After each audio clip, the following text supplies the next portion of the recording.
Peu de temps après le meurtre de Dilawar, on a appris que le chef de la guérilla afghane, dont les hommes avaient arrêté Dilawar et ses passagers, était lui-même prisonnier des Américains. En fait, il lançait des roquettes sur leur base, il arrêtait des Afghans innocents et les livrait aux Américains pour se faire bien voir des forces américaines. Les 3 passagers ont été transférés à Guantanamo. On ne les a libérés qu'en mars 2004, soit 15 mois après leur arrestation dans le taxi.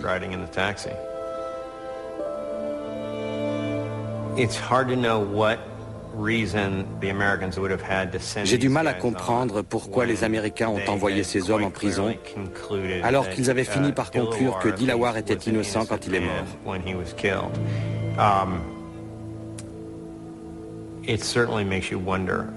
On se demande vraiment s'ils n'ont pas détenu ces hommes juste pour se couvrir.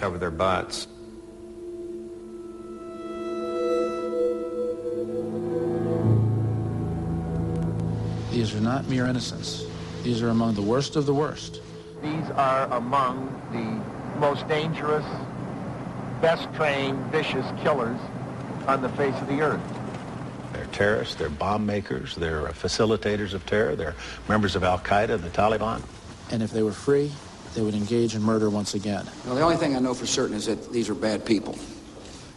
Rumsfeld, Cheney et le président Bush ont affirmé que tous leurs prisonniers sont de réels terroristes, que tous ont été capturés sur les champs de bataille. Cependant, une analyse récente des dossiers de l'État révèle que seulement 5% de ces détenus ont été arrêtés par les forces américaines et 8% sont accusés d'être membres d'Al-Qaïda. Et plus de 90% ont été interceptés par les troupes de l'Alliance du Nord ou les forces pakistanaises, moyennant des primes. We have large rewards out. We have leaflets that are dropping like snowflakes in December in Chicago. Une analyse des dossiers confidentiels du gouvernement américain révèle en fait que seulement 7% des détenus de Guantanamo ont été capturés par les forces américaines ou la coalition. Les 93% restants, comme Dilawar et ses passagers, leur ont été livrés par des militaires afghans ou pakistanais et parfois échangés contre des milliers de dollars. Il n'est pas dans l'intérêt de l'armée de dépenser 40 000 $ par an à Guantanamo pour des prisonniers qui ne sont pas membres d'Al-Qaïda. Elle doit s'assurer, comme les autres pays le font, de la culpabilité des détenus, pour éviter de gaspiller du temps et de l'argent en emprisonnant des innocents. Il est normal en temps de guerre d'arrêter un suspect. Le problème ici, c'est que pour la première fois dans l'histoire des États-Unis, le gouvernement n'a pas respecté sa propre loi, qui exige qu'une enquête soit menée sur un suspect aussitôt après son arrestation, s'il y a le moindre doute. Durant la guerre d'Afghanistan en 2001, l'armée américaine était prête à appliquer les conventions de Genève et à engager des procès. Mais le commandement civil du département de la Défense lui a donné l'ordre de tout arrêter. Il suffisait qu'un Afghan désigne un autre Afghan parce qu'il n'était pas aimé ou parce qu'il souhaitait récupérer ses plantations d'opium. Et l'innocent était envoyé à Guantanamo, sur le champ, et n'avait aucun recours. Et il n'en a toujours pas. Moazzam Beg, d'origine britannique, suspecté de collaborer avec Al-Qaïda, est arrêté par des agents secrets pakistanais au Pakistan. J'étais chez moi à Islamabad quand on m'a kidnappé. On m'a mis une cagoule sur la tête, on m'a attaché les bras et les pieds, puis on m'a porté à l'arrière d'un véhicule. J'ai été séparé de ma famille depuis ce jour. J'ai été envoyé à la prison de Kandahar, puis de Bagram. Avant de monter dans l'avion pour Guantanamo, on m'a recouvert des pieds à la tête. J'avais un masque, des cache-oreilles, des lunettes noires. Et pour être certain que je ne vois vraiment rien, j'avais une cagoule sur la tête. Le voyage a été une véritable torture. Pour couronner le tout, on était attaché par une sangle autour de la taille, nouée dans le dos. On ne pouvait ni bouger, ni respirer convenablement, ni rien entendre. J'ai réussi à crier pour supplier l'un des soldats de m'injecter une dose de somnifère.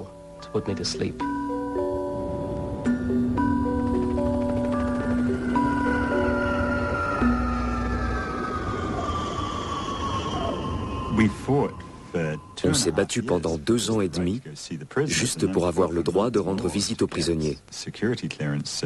Il a ensuite fallu des mois pour obtenir la permission de l'armée pour qu'on nous laisse entrer. C'est incroyable. À la fac de droit aux États-Unis, je n'ai jamais eu de cours sur l'interdiction de visite d'un client ou sur le droit de le torturer. L'habeas corpus est l'essence même de la loi. Empêcher un suspect d'être entendu avant de le priver de sa liberté, ça a été un élément déclencheur de la Révolution. Le roi lui-même devait le respecter.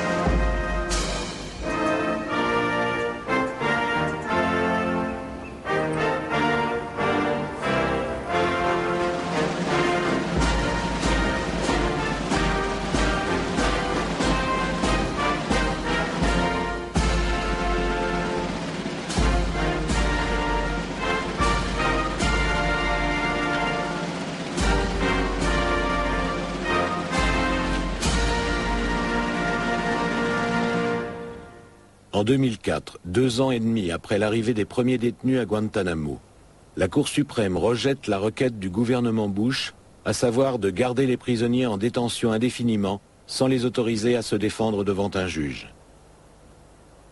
Suite à cette décision, l'armée ouvre des tribunaux spéciaux pour savoir si leur détention à Guantanamo doit être prolongée.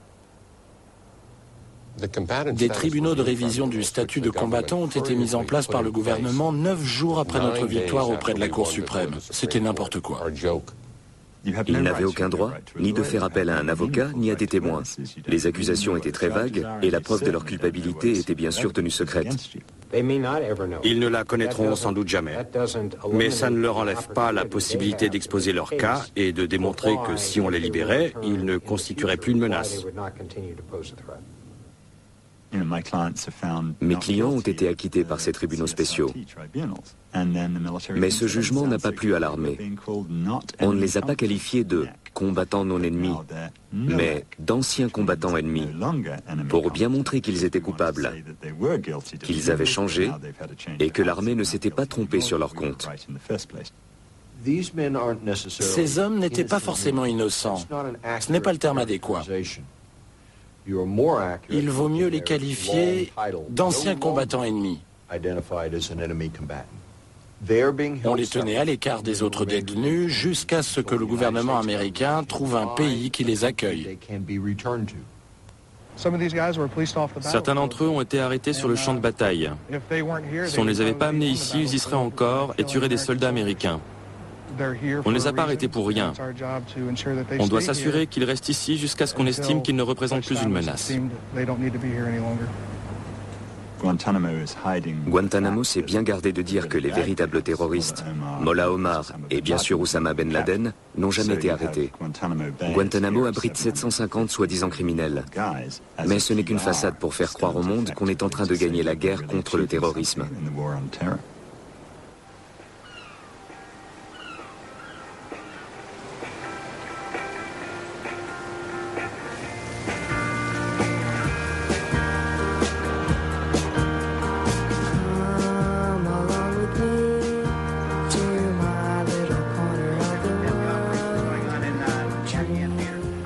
Et ici, nous sommes à l'entrée principale du camp X-Ray. Celui qui voudrait s'en évader aurait bien du mal.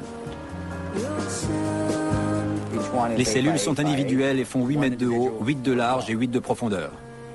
Souvenez-vous, les hommes portent des combinaisons oranges. Ils sont agenouillés par groupes de 3 ou 4 et regardent dans des directions opposées. Si vous faites une photo, elle sera la même des deux côtés. Aucun détenu n'est mort ici. Je crois bien qu'on a déjà pratiqué plus d'une centaine d'opérations chirurgicales. Tout le monde est en bonne santé parce qu'en cas de besoin, on soigne.